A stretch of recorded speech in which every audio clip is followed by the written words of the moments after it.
안녕하세요. 하루 필수 말씀 충전 하필큐티 주종환입니다. 오늘 함께 나눌 하나님 말씀은 신명기 28장 15절에서 35절까지 말씀입니다. 그러나 당신들이 주 당신들의 하나님의 말씀을 듣지 않고 또 내가 오늘 당신들에게 명한 모든 명령과 규례를 지키지 않으면 다음과 같은 온갖 저주가 당신들에게 닥쳐올 것입니다.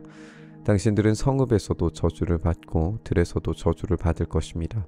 당신들의 곡식 광주리도 반죽 그릇도 저주를 받을 것입니다. 당신들의 몸에서 태어난 자녀와 당신들 땅의 곡식과 소새끼와 양새끼도 저주를 받을 것입니다. 당신들은 들어와도 저주를 받고 나가도 저주를 받을 것입니다. 이 불순종에 대한 대가가 끔찍하게 제시되고 있습니다. 이전에 하나님께서 주실 복에 대한 언급이 총체적이고 전방위적이었던 것과 정반대로 저주가 전방위적으로 일어나게 되리라는 것을 우리가 읽게 됩니다. 정확히 정반대의 설명이 이어지는 것을 보게 되는데요. 앞서 지적한 것처럼 히브리적 표현인 A에서부터 B까지라고 하는 이 표현을 사용해서 성읍과 들, 생활의 전반의 영역, 곡식 광주리와 반죽 그릇, 그러니까 이 음식 전반에 저주가 임하는 거죠. 또 언약적 백성들의 번영이 저주받을 뿐만 아니라 곡식과 동물 모두에 저주가 임하게 되는 것을 읽게 됩니다. 또 들어와도 나가도 라는 이 표현을 통해서 이 모든 삶의 영역 전반에 저주가 임하게 되리라는 것을 우리가 읽게 됩니다. 삶의 영역 전반에 임하는 저주가 세밀히 묘사되면서 이 불순종의 대가가 그 엄청난 두려운 감각으로 밀물듯이 닥쳐오는 것을 서늘하게 경험하게 될 겁니다. 당신들이 악한 일을 하고 주님을 잊게 될 때에 주님께서는 당신들이 손을 대는 일마다 저주하고 혼돈시키고 책망하실 것이니 당신들이 순식간에 망할 것입니다. 주님께서는 당신들이 들어가 차지하려는 땅에서 당신들의 몸이 전염병에 걸리게 하셔서 마침내 죽게 하실 것입니다. 주님께서는 폐병과 열병과 염증과 무더위와 한밭과 열풍과 썩는 재앙을 내려서 당신들이 망할 때까지 치실 것입니다. 하나님을 잊게 될 때 모든 일들이 저주와 책망이 임함으로써 이 순식간에 망하게 될 것이다 라고 이렇게 말씀하십니다. 이때 재앙은 전염병이 임하기 때문에 죽게 만드실 텐데 이 특징적으로는 그 전염병이 임하는 어떤 환경적 요인 또 상태에서 열병, 이 열이라고 하는 점이 특징적으로 받아들여집니다. 이로써 불볕과 같은 더위 또 가뭄이 함께 엮이면서 불과 같은 심판이 되리라는 점이 예상이 되는 거예요. 이 뜨거운 심판의 불이 임할 때 하늘과 땅이 저주에 반응할 겁니다. 당신들 머리 위에 있는 하늘은 노시 되어서 비를 내리지 못하고 당신들 아래에 있는 땅은 메말라서 쇠가 될 것입니다. 주님께서는 하늘로부터 당신들 땅으로 모래와 티끌을 비처럼 내려서 마침내 당신들을 망하게 하실 것입니다. 주님께서는 당신들을 맞아 싸우는 적에게 당신들이 패하게 하실 것입니다. 당신들이 한 길로 치러 나갔다가 그들 앞에서 7길로 도망하는 것을 보고 땅 위에 있는 모든 나라가 놀라서 떨 것입니다. 당신들의 주검이 공중의 온갖 새와 땅의 짐승들의 먹이가 될 것이나 그것들을 쫓아줄 사람이 없을 것입니다. 하늘은 마치 노처럼 비를 내리지 않고 땅은 쇠처럼 메마를 것이다. 또 둘 모두의 어떤 금속성 재질을 설명하는 그런 표현들로 이루어지면서 이 깡마른 토지와 하늘로 인해서 어떤 농작물도 자랄 수 없는 상태가 묘사되고 있습니다. 이런 가뭄의 심각성에 하늘에서 모래와 티끌이 비처럼 내리게 된다라고 이렇게 되어져 있는데요. 이 강한 모래 폭풍이 이 비를 대신하는 어떤 심각한 가뭄을 설명하는 것으로 이해가 됩니다. 이 장면이 나중에 어떤 인상적인 문장들로 이제 변하게 될 때 고대 근동의 문헌들이 비슷하게 어떤 표현하는 불타는 석탄비라는 어떤 표현이 이제 사용이 되게 되면서 이 저주가 확장되어서 이 표현들이 계시록에서 이어질 때에는 불이 하늘에서 내리는 어떤 그런 저주로 확장되고 또 발전되게 되리라는 것을 우리가 보게 될 겁니다.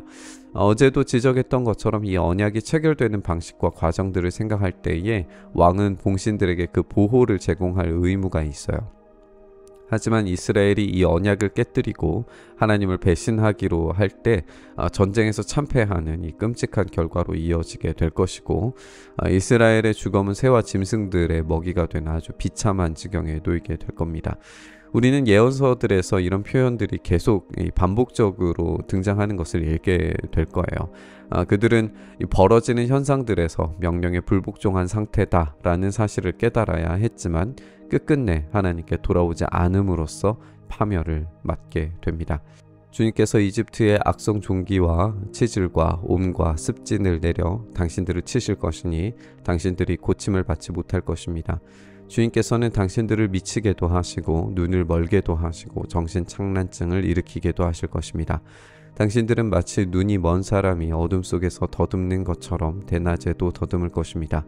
당신들의 앞길이 막혀서 사는 날 동안 압제를 받고 착취를 당하겠지만 당신들을 구원해 줄 사람이 없을 것입니다. 학자들은 고대 당시의 일반적인 저주 양식들과 일치하다라고 지적을 해요. 하지만 이어지는 질병들은 이 이집트에서의 재앙을 생각나게 만드는 것들입니다. 즉 이 재앙들은 이집트를 심판하셨던 분께서 이스라엘을 동일하게 심판하실 수 있다라는 것을 확인시켜 주는 거죠. 또한 이스라엘은 어떤 신체적인 피부병, 앞을 보지 못하게 되는 시각적 장애뿐만 아니라 심리적 타격도 입게 되는데 미치게 되는 정신착란이 일어나게 되는 그런 상태에 빠지게 됩니다. 이 상태에서 가지게 되는 것은 철저한 무기력과 공포이겠죠. 이 무기력과 공포 속에서 착취당해도 아무도 꺼내줄 수 없는 사람이 없다라는 것이 이 저주가 가져오는 끔찍한 비참함입니다. 당신들이 한 여자와 약혼해도 다른 남자가 그 여자를 엿보이고 집을 지어도 그 집에서 살지 못하며 포도원을 가꾸어도 그것을 따먹지 못할 것입니다. 당신들의 소를 당신들이 눈앞에서 잡아도 당신들이 먹지 못할 것이요 당신들의 나귀가 당신들의 눈앞에서 강탈을 당해도 도로 찾지 못할 것입니다. 당신들의 양떼를 당신들의 원수에게 빼앗겨도 당신들은 도와줄 사람이 없을 것입니다. 당신들은 자녀들을 다른 민족에게 빼앗기고 눈이 빠지도록 그들을 기다리다 지칠 것이며 손에 힘이 하나도 없을 것입니다. 우리는 신명기 이전 본문에서 결혼한 지 1년이 채 되지 않은 남성은 전쟁에 참여하지 못하도록 규정되어져 있다는 것을 떠올려 볼 수 있어요. 또 포도원을 일구거나 집을 지은 사람도 마찬가지죠. 하나님은 약속의 땅 안에서 그 모든 것들을 누리고 이 풍성함을 경험하도록 하셨습니다. 하지만 하나님과의 언약을 깨뜨린 이스라엘은 그 모든 풍요로움을 빼앗깁니다. 그들이 누리고자 했던 풍요로움이 오히려 고통스러운 빼앗김으로 변하게 될 겁니다. 아내와 집과 포도원을 빼앗길 뿐만 아니라 소와 나귀, 양떼, 심지어 자녀들을 빼앗기게 되겠죠. 또 그것들을 다시 되찾을 힘과 능력이 없는 상태가 될 겁니다. 이 비극적인 빼앗김은 자신이 누리고 경험할 수 있었던 것들이 무가치한 것이 됨으로써 더 비참하게 되겠다라고 말씀하시는 저주로 이어지게 되는 겁니다. 당신들의 땅에서 거둔 곡식과 당신들의 노력으로 얻은 모든 것을 당신들이 알지 못하는 백성이 다 먹을 것입니다. 당신들은 사는 날 동안 압제를 받으며 짓밟히기만 할 것입니다. 당신들은 당신들의 눈으로 보는 일 때문에 미치고 말 것입니다. 주님께서는 당신들의 무릎과 발에 당신들이 고칠 수 없는 악성 종기가 나게 하셔서 발바닥으로부터 머리 꼭대기까지 번지게 하실 것입니다. 앞서서 나온 재앙들이 종합 정리되는 것을 읽게 됩니다. 이 재앙들이 닥칠 때 과연 살아남을 사람, 온전히 정신을 차릴 수 있는 사람이 누구일까 질문하게 됩니다.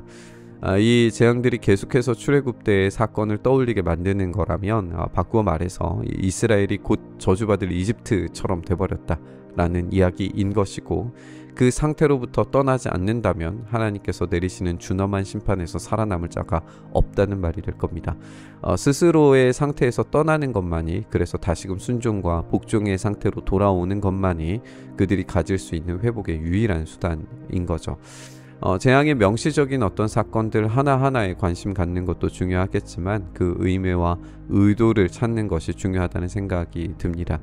본문의 재앙들은 그들이 철저히 역출애굽의 상태에 빠지고 있다라는 것을 보여주고 있고, 약속의 땅에서 누리게 하시겠다라고 하신 그 약속들과 정확히 거꾸로 빼앗기고 있다라는 사실을 우리가 발견하게 돼요. 따라서 언제든지 어떤 상태라도 다시금 순종과 복종의 자리로 돌아오지 않는다면 약속의 땅 자체가 주는 상징적 의미를 잃어버린 채 저주의 땅이 되어버리겠다라고 하는 것이고, 그 책임을 묻게 되리라는 것을 우리가 읽게 됩니다. 그렇다면 우리는 은혜 받은 자들로 살아가고 있는가 질문해 보게 됩니다. 그에 합당한 순종과 복종의 삶이 우리의 삶에 새겨져 있는지, 그 안에서 누려야 할 풍성함이 경험되고 있는지, 만약에 그렇지 않다면 다시금 순종과 복종의 자리로 돌아가 주시겠다라고 약속하셨던 그 은혜가 우리 안에 다시 이루어지기를 바라면서 우리의 삶이 되돌이켜져야 될 겁니다. 오늘 그 약속하신 은혜를 온전히 누리기를 소망하면서 우리의 삶에 저주가 아닌 복이 임하기를 간절히 바라면서 우리 묵상의 자리로 나아가시죠. 주님, 우리가 역출애굽된 상태, 은혜에서 완전히 빗겨나 있는 상태에 놓여져 있다면 주님, 우리를 불쌍히 여기셔서 다시금 그 복의 상태의 그 순종과 복종의 자리에 온전히 나아갈 수 있게 하여 주시옵소서. 그리스도의 십자가가 우리의 모든 저주를 일거에 소거하셨으므로 우리가 그 은혜를 붙잡아 다시금 주님 앞에 무릎 꿇을 때에 우리에게 제공해 주시는 그 놀라운 은혜가 언제든지 다시 경험될 줄 믿습니다. 그 은혜를 붙잡고 다시 주님의 그 십자가 앞으로 나아가 주님과 함께 연합한 삶 살기를 소망하오니 주여, 우리를 받아주셔서 우리를 다시금 용서하셔서 그 순종과 복종의 자리에서 얻게 하실 그 놀라운 은혜들이 다시금 우리 안에 회복되게 하여 주시옵소서. 일행하시길 소망하며 우리 주님 예수님 이름으로 기도드리옵나이다. 아멘.